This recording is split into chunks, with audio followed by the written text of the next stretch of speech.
Hi there, I'm Nyla. My sister took the entire family fortune, and I only have $1 left. Just one. And when I held it, she smirked and said, "Don't spend it all at once." They said it was fair, said I was always too independent to need help. But then came the dinner invites, the fake apologies, the lawsuits. They tried to steal my name, my business, my mind. How did it go from a missing inheritance to them launching a knockoff company behind my back? And why did my own mother post that I had abandoned the family when they were the ones who erased me? I sat in the stiff leather chair furthest from the oak conference table, arms crossed tightly over my chest, trying to keep my breathing even. The air in Mr. Harrington's office felt heavier than usual, like I was already being buried, and the will hadn't even been read yet. Across from me, Marla looked like she had stepped out of a fashion magazine. Crisp white blouse, diamond studs, face powdered and perfectly smug. Travis was scrolling on his phone, tapping the screen like he was annoyed to even be here. Our parents, Darlene and Everett, avoided eye contact altogether. Typical. Mr. Harrington cleared his throat and adjusted his glasses. As executor of the estate of Mr. Virgil Halston, I'll now read the contents of his last will and testament. I barely heard the words that came next. To Marla Halston, full ownership of the Prospect family residence, all remaining funds in the Halston Trust, and controlling shares of Halston and Company. No one looked surprised. To Travis Halston, $50,000 and the summer property in Naples. Travis let out a low whistle. Guess it's beach season, huh? And to Nyla Halston? I sat up slightly, heart flickering with the tiniest, most pathetic glimmer of hope. $1? I blinked. Mr. Harrington repeated himself like he was announcing a parking violation. $1, specifically. He held up a tiny white envelope. The testator left this with a note. Travis snorted. Don't spend it all in one place. Marla chuckled, crossing her legs and smiling like she'd won a game I didn't even know we were playing. I looked around the room, waiting, hoping for someone to say it was a mistake.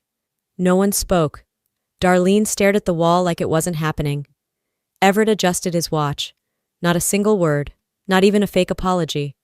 I reached out, took the envelope, and slid the dollar into my coat pocket. It felt colder than metal should feel.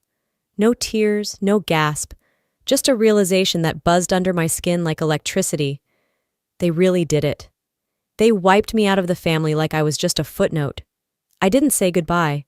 I walked out and let the heavy door slam behind me. That night, I sat on my creaky futon in my South Louisville apartment, staring at that damn coin on the coffee table. I was still in my waitress uniform, the hem stained with coffee. I hadn't changed. I hadn't eaten. All I did was sit and try not to scream. A single dollar, not even a dollar, just enough to laugh in my face. And they did laugh. I remembered the way Marla's lips curled, the way Travis shook his head with amusement. I picked up the coin and whispered, "Don't spend it all at once." I wanted to hurl it through the wall. Instead, I slipped it into the drawer under my nightstand, somewhere next to expired coupons and my lease agreement. 2 weeks passed. I drowned myself in double shifts, cappuccinos in the morning, mop buckets at night. Life became a blur of sweat, sore feet, and fake smiles for rude customers. Then came the call.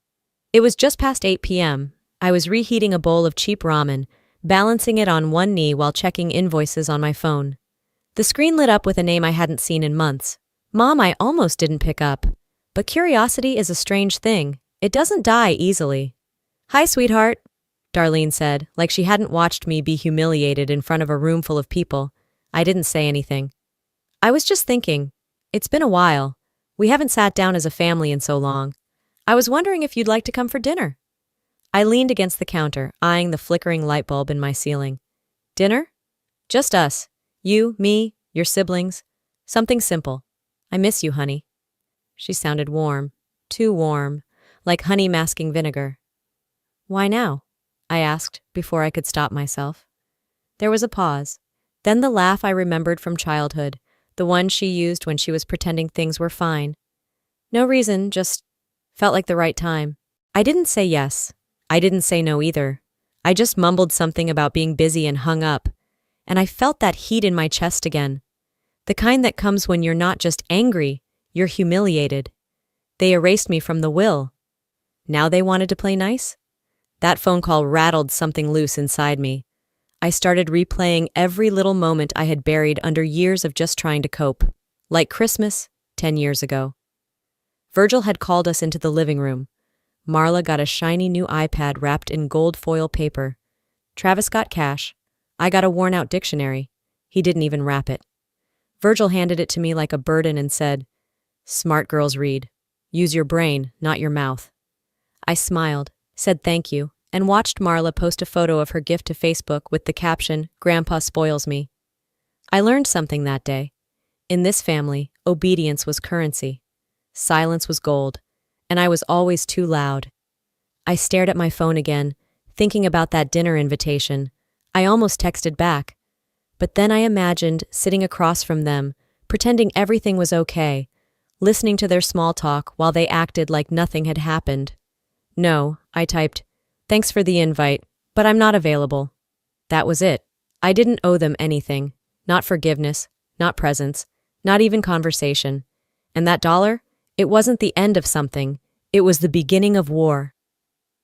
A week after the call, I stood in front of the house I once called home, questioning my sanity for showing up.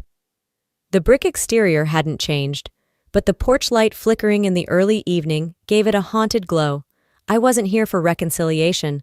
I was here because I needed to look them in the eye and see what the hell this really was. The front door creaked open before I even knocked. Darlene greeted me with a too-wide smile, apron still dusted with flour. "You're early, sweetheart. That's a nice surprise." I stepped inside, ignoring the floral scent that reminded me of funerals. "Didn't want to miss the show," I muttered.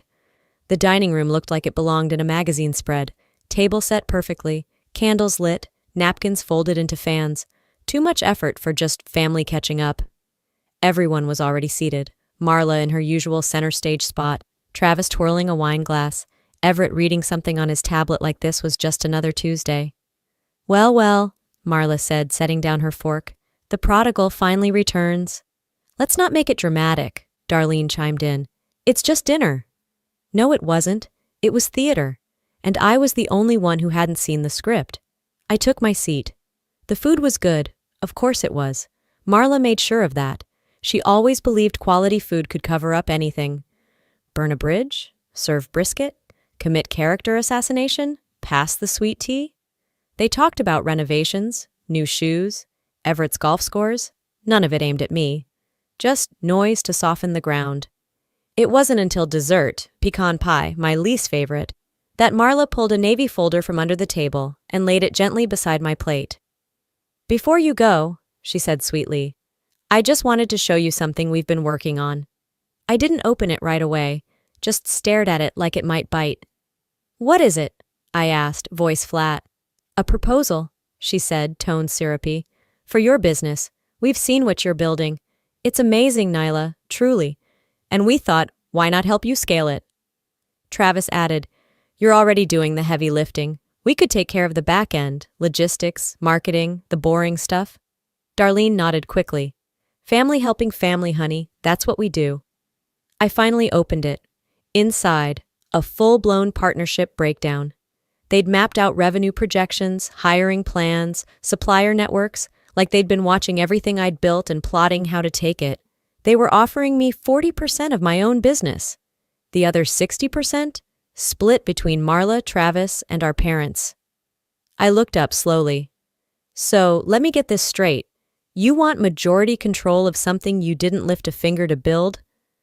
Marla smiled like she was being patient with a toddler. "We're not taking anything. We're expanding it. With you. And keeping most of it," I said. Travis shrugged. "That's just structure. You still run things, technically." "Technically," I repeated. Everett finally looked up from his tablet. "You're being defensive. That's not how partnerships work. We all benefit. Just like your grandfather used to say, smart ones know how to share so everyone wins." That line hit me in the chest. I remembered Grandpa saying those exact words. But he never meant them for me. He said them to Marla when she manipulated a school project and took credit for my work. He patted her head and said, "See? You know how to win without fighting." And then told me, No one likes a show-off, Nyla. Let your sister shine. I was 13. I folded the folder closed and pushed it away. I appreciate the gesture, I lied. Let me think about it. Darlene reached for my hand. Sweetheart, this is what families do. We come together. After everything, isn't it time we started fresh? My eyes met hers. She looked tired under the makeup, but not sorry, not one bit. I'll think about it, I repeated, then stood up. Marla leaned back, smug. Just don't wait too long. Opportunities like this aren't always on the table. I walked out before anyone else could speak. The sun was setting as I drove back through the old streets I grew up on. Streetlights buzzed on like they always had. The same cracked sidewalks, same rusted swing in the park. Everything familiar, but none of it mine anymore. At home, I sat on my bed, took the folder out of my purse, and stared at it for a long time. Then I shredded the contents, page by page, until all that remained was the empty shell of a proposal that assumed I was still the same girl they once silenced. But I kept the folder, not out of sentiment, out of strategy. They thought I came unarmed. Next time, I'd bring war plans of my own. The folder was gone by morning, cross-cut into unreadable strips and tossed into the recycling bin. But the words in it, those stayed. I carried them like invisible ink on my palms, faded but not forgotten. 3 days passed. I avoided calls, ignored texts, shut off notifications. My body moved through tasks at the cafe like muscle memory. Smile, serve, clock out, repeat. But at night, when the apartment settled into silence, my thoughts sharpened like knives. And then came the post. I wasn't even looking for it. I opened Facebook to check the cafe's reviews. Habit. And there it was. A photo of me sitting stiffly at the family table, eyes half-lidded, caught mid-bite. Darlene had captioned it. I tried to forgive her, but my youngest daughter just doesn't want to be part of the family anymore. Some wounds don't heal, no matter how hard you try.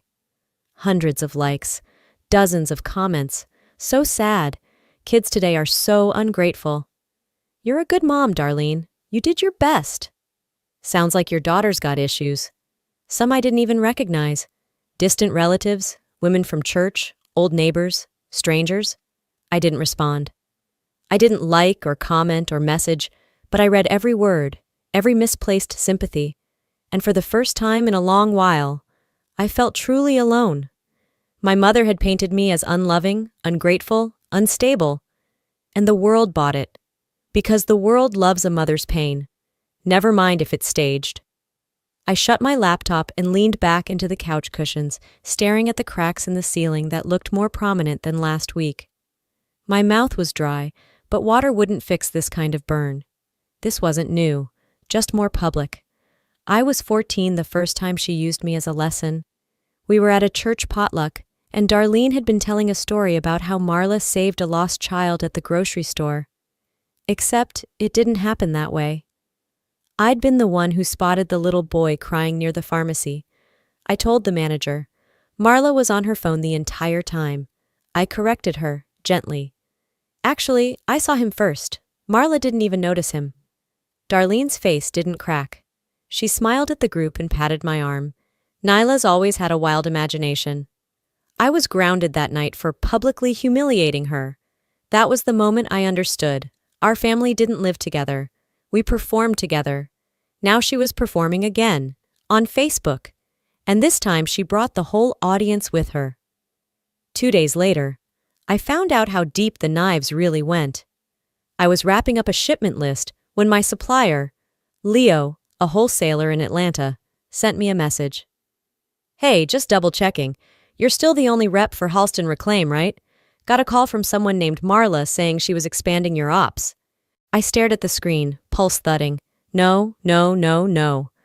I immediately called Paige, my part-time operations assistant, someone I had been training for months. She didn't pick up. Texted back 10 minutes later. Sorry, can't talk now. Everything okay? I messaged Leo back. Do not speak with anyone else. I'll clarify soon. The next hour was a blur.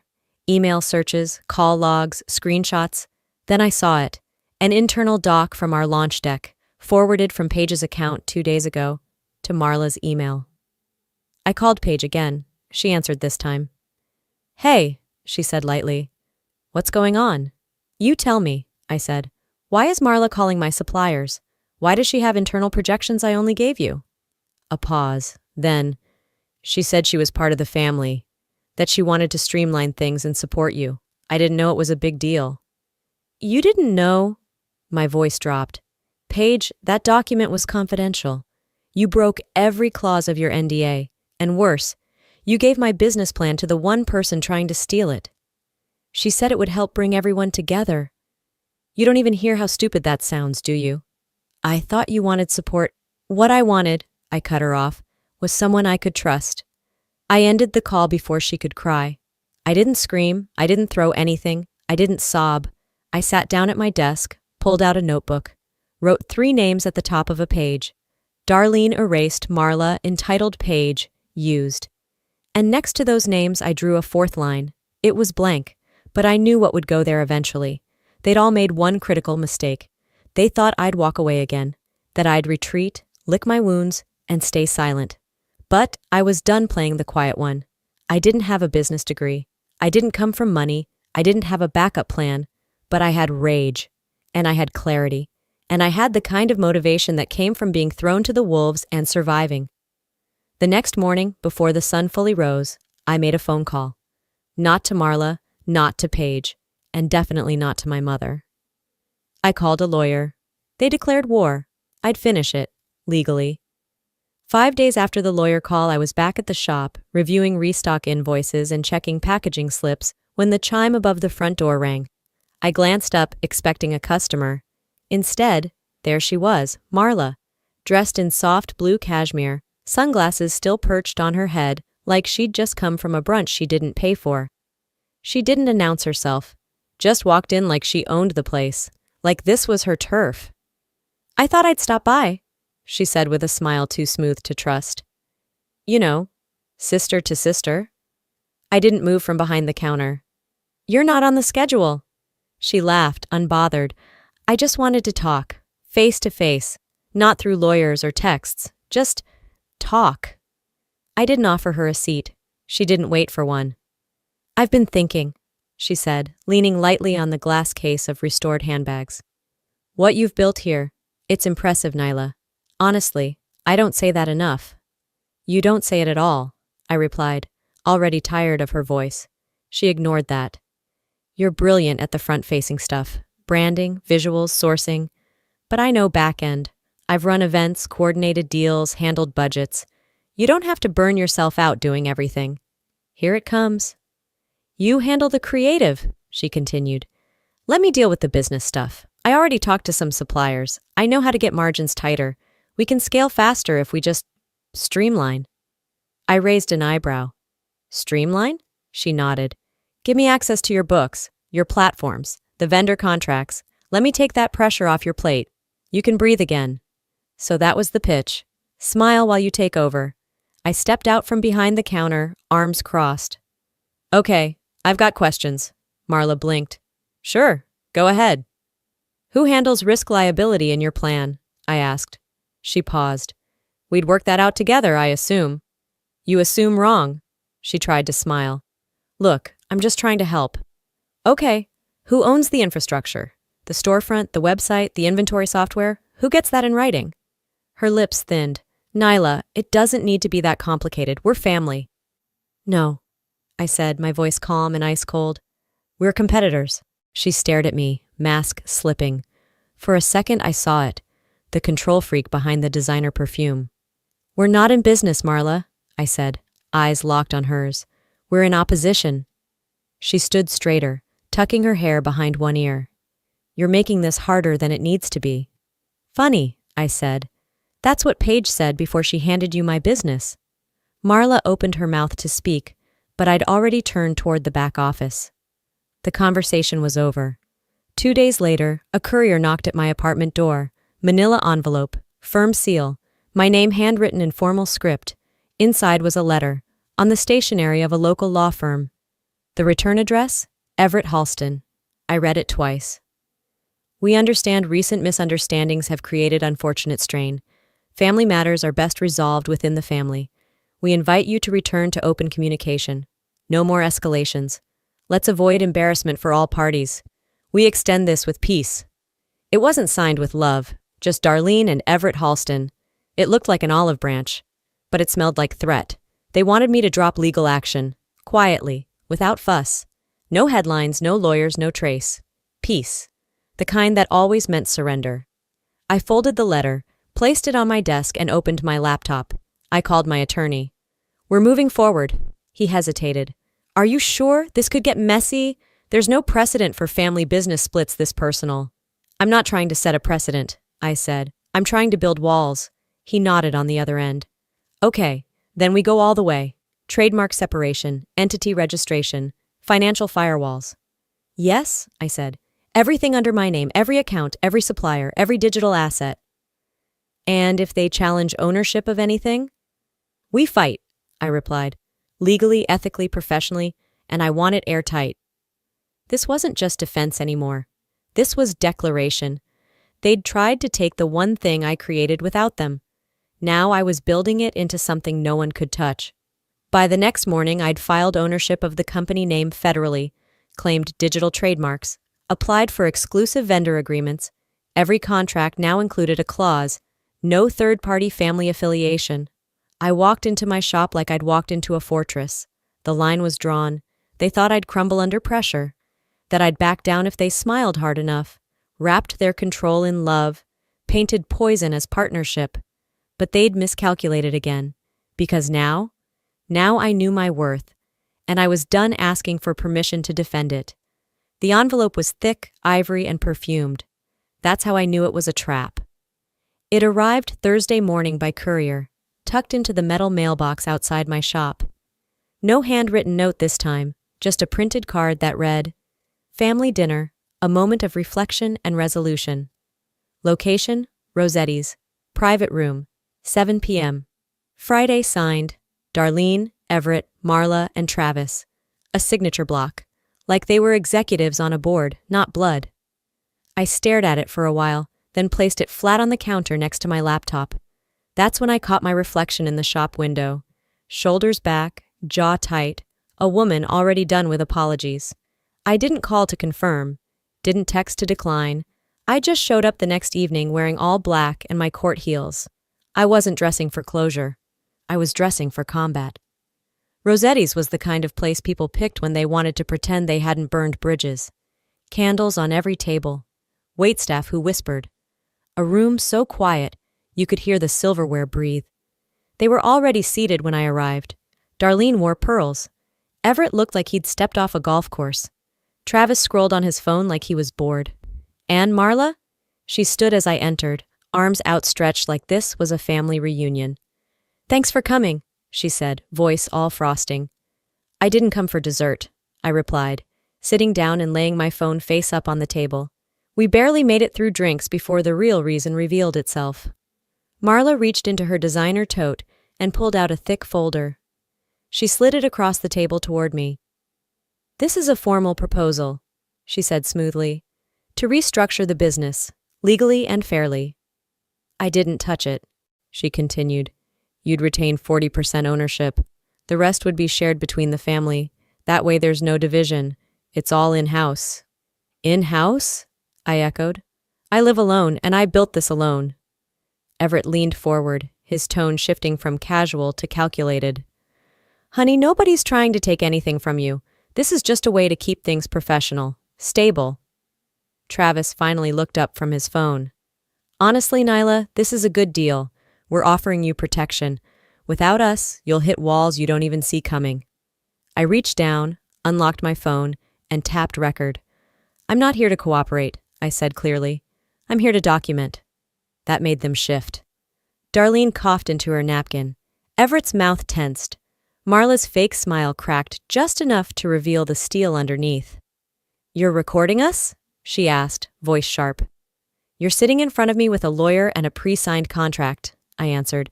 And you want me to just trust you? Everett sat back. No need to get hostile. You ambushed me in a restaurant, I said. You want hostility? Keep pushing. No one said a word for a few seconds. The clink of glasses at the table beside us was the only sound. Then I stood, picked up the folder, and tucked it under my arm. Not to read, but to have evidence. Next time you want to screw me over, I said. At least do it somewhere with better lighting. I left before dessert. That night, back in my apartment, I scanned every page of the contract. The language was strategic, loaded with loopholes. One clause even granted Marla control over vendor disputes. Another gave Travis veto rights over budget expenses. They hadn't invited me to dinner. They had tried to stage a boardroom coup. The next morning, an email hit my inbox from James Cole. Subject: concerning developments. He was my largest investor, an early believer who backed me when all I had was product photos and fire. I'm hearing things, his email read. Is there trouble internally? Let's talk. My chest seized for half a second. If I lost him, I'd lose everything. We set a Zoom call for noon. I logged in 5 minutes early, contract in hand, face steady, even though my stomach knotted. He greeted me with the same calm he always had. I didn't try to spin it. Someone tried to push a hostile restructure, I told him. I declined. I'm handling it legally. He nodded. Did you keep documentation? I held the contract up to the camera. Scanned. Time-stamped. I recorded the ambush, too. He paused for a moment, then smiled faintly. You're smart to document. Most people fold. My breath released slowly. We're still in, he added. But if they push harder, let me know. I've dealt with family sabotage before. That call ended, but the war didn't. I sent a cease and desist the next day. My attorney delivered it directly to Everett's address, certified mail, with receipt confirmation. The letter was simple. If you approach my client again with unsolicited contracts, legal threats, or familial pressure disguised as business deals, we will escalate through court. Any future contact must go through legal counsel. I signed it myself. They hadn't just crossed the line, they'd tried to pretend it didn't exist. But now it was painted in bold. They wanted my business, my effort, my voice. I'd rather burn it all than let them wear my success like they earned it. I was organizing inventory when the email pinged. Subject line: urgent trademark alert. My stomach tightened. It was from Leland, my attorney. A company had been registered in Kentucky 3 days prior, using a name nearly identical to mine. Just one extra vowel in the middle, but the font, the color palette, the logo? Copy-paste. Down to the way the slogan curled beneath the header. I clicked through the public registry. The owner was listed as Travis Dalton. Travis, not Marla, not even Darlene. Travis, the one who once forgot his own password 3 times in a row while trying to set up his fantasy football league. That Travis now had a mirror copy of my brand live online. I didn't call, I didn't text, I didn't cry. I printed the documentation and scheduled an emergency consult with Leland for that afternoon. By the time I got home, my phone had already started to buzz. Not texts, notifications, comments, tags, confused customers. One said, "Is this you? I ordered your wellness bundle, but the stuff I got looks like it came from a gas station. What happened?" Another, "Love your message, but this new packaging is terrible. Quality dropped hard. You okay?" And then the worst one, "Looks like Nyla sold out just like the rest of them. Another authentic brand gone corporate." I felt the heat rise under my skin. Not from embarrassment, but from clarity. This wasn't just sabotage. It was identity theft with glitter on top. 2 days later, the phone rang again. This time it was Rachel. She'd been one of my most loyal buyers since year 1. Left me thoughtful reviews, sent me emails just to say thank you. Her voice now? Cautious, cold. "I filed a complaint with the BBB," she said. "I didn't want to, but my package arrived torn, with broken bottles. The label said your name." I sat down at the kitchen table. "It wasn't me," I said quietly. She paused. "What do you mean?" I explained. I walked her through what happened, step by step. She didn't interrupt once, just breathed through the line like someone trying to come to terms with something ugly. After a beat, she said, "I believed in you, Nyla. I defended you." "I know, and that's why this hurts." A pause, then, "I'll fix it." She didn't owe me that, but she did it anyway. That night, she posted a video, face bare, voice raw. "I thought Nyla changed. Turns out her family tried to impersonate her business. I was wrong, and I'm sorry." The video went viral within hours. My inbox flipped, the narrative flipped, but the damage still lingered. I had lost trust. Revenue dipped. My heart pounded like I'd run a marathon. I didn't sleep. I strategized. By morning, Leland had filed an emergency trademark injunction. 3 days later, I called a press conference. Small, just a rented room, a backdrop with my logo, and a podium that wobbled slightly to the left. I stood behind it wearing my real name on my chest, embroidered in navy across a white blouse. The original. "This brand wasn't inherited," I began, voice steady. "It was built. It wasn't handed to me. It was carved. Through late nights, rejections, and a single dollar left behind like a joke." I took a breath, looked straight into the cameras. I didn't license my identity to anyone. I didn't authorize clones. This is my story, my hands, my legacy. If anyone tries to steal that again, family or not, there will be consequences. By nightfall, my follower count doubled. So did the hate mail. But that was fine, because now everyone knew. The line wasn't blurry anymore. It was bold, legal, permanent. They wanted my face on their knockoff. Instead, they handed me the platform I never asked for, but would use like a blade. I didn't start this war, but I'd make sure I was the one who ended it, on my terms.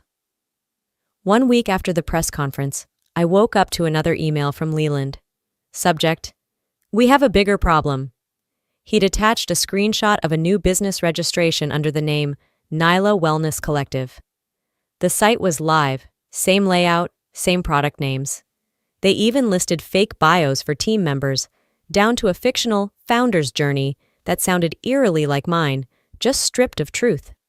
Registered by Everett, my own father, filed under a family trust. The audacity knocked the breath out of me. I scrolled through the cloned website in disbelief. They'd even duplicated my product descriptions, word for word.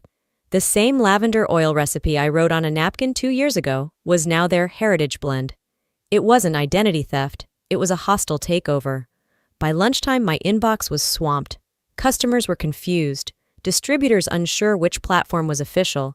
Some had placed orders through the wrong site and complained about missing shipments. I spent the afternoon drafting a full list of similarities for Leland. This wasn't just a nuisance, it was fraud dressed in a family name. Then came the blow I didn't see coming. That evening, a friend from high school messaged me a screenshot of a post from a local gossip account, the kind that loved whispers more than facts. Insider sources say Louisville entrepreneur ND is being quietly replaced due to unstable behavior. Bipolar episodes cited as cause, family stepping in for damage control. It wasn't just character assassination. It was deeply personal, weaponized stigma, and of course, no one signed their name. But the timing, the phrasing, the vague family source? I knew exactly where it came from. Marla's Instagram had a new story up. Her sipping tea with the caption, "Sometimes silence is best when someone's unraveling." I didn't cry. I didn't scream. I shut my laptop, stood in the middle of my apartment, and breathed until the walls stopped spinning. Because this was no longer about money. It was about erasure.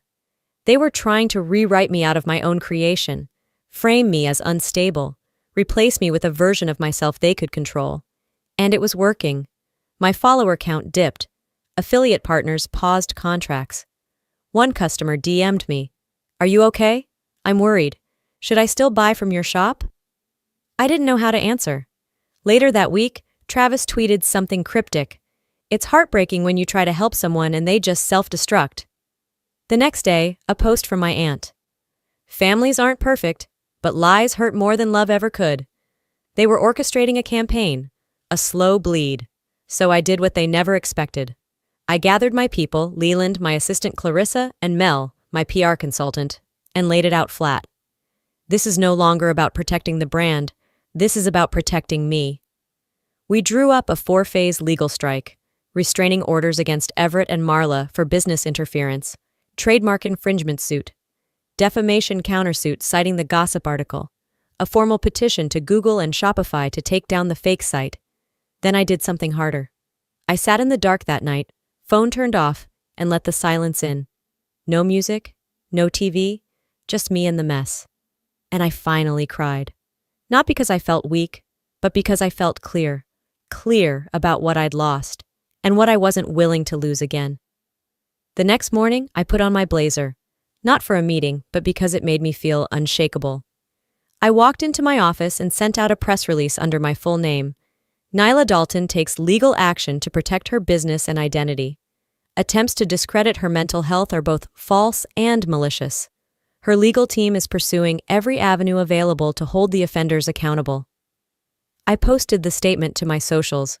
Then I looked into the camera and filmed a direct video. I've been called difficult, dramatic, emotional, and now unstable. What I am is clear-headed, resilient, and very much still here. You don't get to erase me, not now, not ever. It went viral in under 48 hours. And so did the backlash. People chose sides. My inbox turned into a war zone. But now? Now I was the one drawing the map. They wanted me gone. They wanted me quiet. But now I want them exposed. I wasn't even surprised when the Dropbox link came through. No subject line, no message. Just the cold digital silence of someone dropping a grenade and walking away. I clicked. It was audio, grainy but clear. Travis's voice laughing. She thinks her brand means something. She's just lucky, stupid lucky. A pause. Then a woman's voice, Marla's. She got in over her head. We're just stabilizing the business. It was never meant to be hers alone. They were in a restaurant. Probably thought the noise would cover them. It didn't. I played it again, this time with my attorney listening. It's real, she said, leaning back in her chair. Legally admissible. I sat very still. My fingers were trembling, but not from fear. They'd spent weeks trying to smear me as unstable, erratic, unfit. Now, they'd just handed me the matchbox. Later that night, I texted someone I hadn't spoken to in over a year, Caitlin, a business journalist who ran one of the most respected podcasts in Kentucky. Got something for you? It's big, it's personal, and I'm finally ready. We met 2 days later in her studio. No camera crew, just 2 mics and honesty. For 30 minutes, I told the entire story. The dollar inheritance, the forced dinner ambush, the trademark theft, the mental health rumors, and then the audio. I built this from scratch, I said into the mic, voice steady.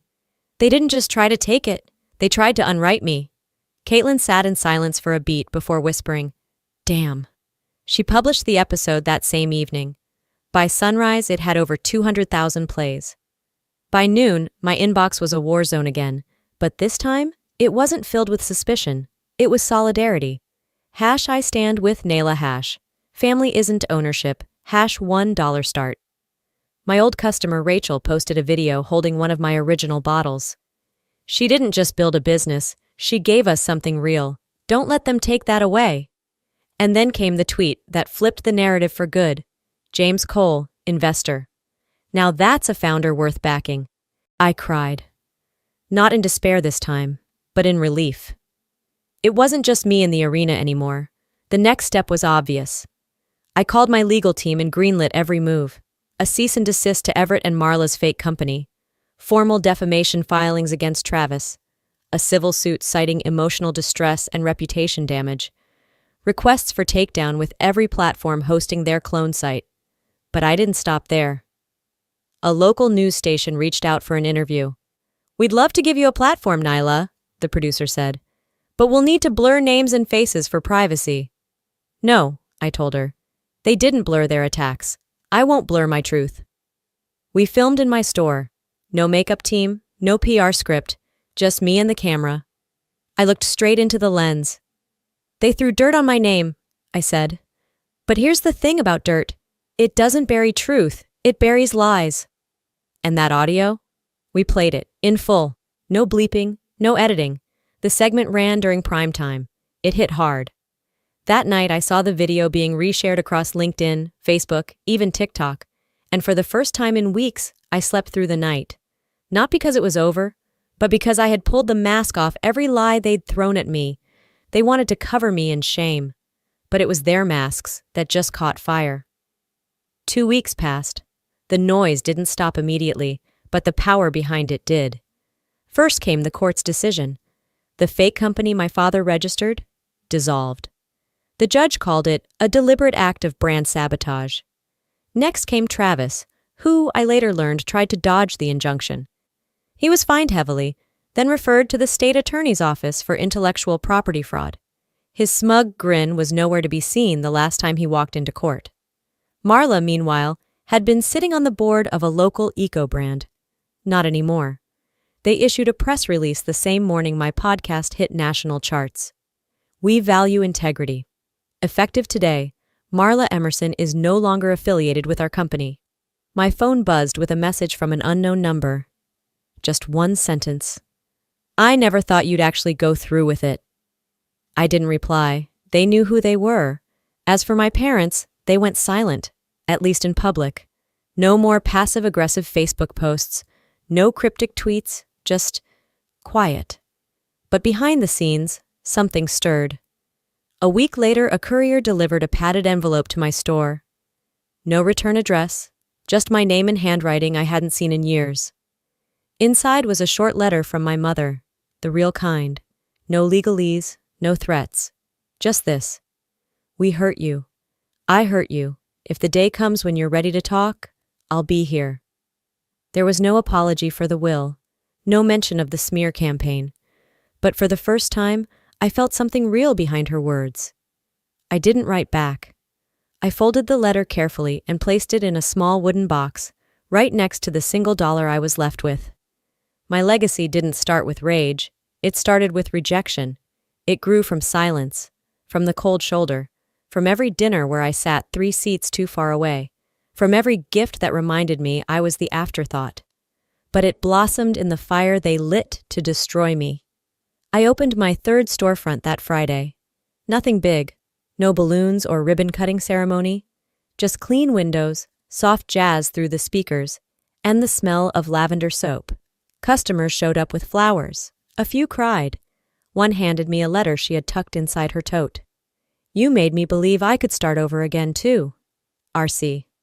I read it 5 times. I placed it in the same wooden box. That box was now heavier than any check they could have given me. A local journalist called me a symbol of modern resilience. But that's not how I saw it. I didn't feel powerful, or wise, or heroic. I just felt here, still building, still mine. And maybe that was the greatest peace I could ask for. Business was good. My name, my real name, was now federally protected, legally bound, and publicly backed. I'd lost family, but I'd gained something harder to fake. Freedom. Not the kind that shouts or throws punches. The kind that sits in a quiet shop on a Tuesday morning and lets the sunlight in without flinching. I don't know if I'll ever respond to that letter. Maybe one day. Maybe never. Forgiveness, I've learned, doesn't always come with a table set for 2. Sometimes it just means you finally stopped bleeding. They left me with $1. I left them with the truth, and I kept my name. Before we close this chapter, let me say this. If you've ever been pushed aside, called too much, too emotional, or made to feel like you didn't belong, you're not alone. What happened to me wasn't just about money or inheritance or trademarks. It was about being seen. About having your truth stripped away by the people who were supposed to protect it. But here's what I learned. You don't need permission to stand tall. You don't need the family name to build your own. And silence doesn't make you safe. It just makes them comfortable. Sometimes, protecting your peace means walking away from people who call it love, while they clip your wings. So if you're sitting in your own storm right now, wondering if it's worth fighting back, let this story be proof that your voice is more powerful than you think. Your pain does not make you weak, your boundaries do not make you cold, and your story, it's yours to write. Now I want to hear from you. Have you ever felt erased by someone you trusted? What helped you reclaim yourself? Drop a comment below, type 1 if this story hit home, or let me know where you're watching from. And if this video made you think differently about family, loyalty, or identity, share your thoughts. Let's talk about it. If you felt something watching this, anything, please consider subscribing. More stories like this are on the way. Hit that button, join this growing community, and let's keep lifting each other up. One truth at a time. Your story matters. Your voice is valid. And your name? It's yours to protect. Thanks for watching. I'll see you in the next one. Don't forget to subscribe.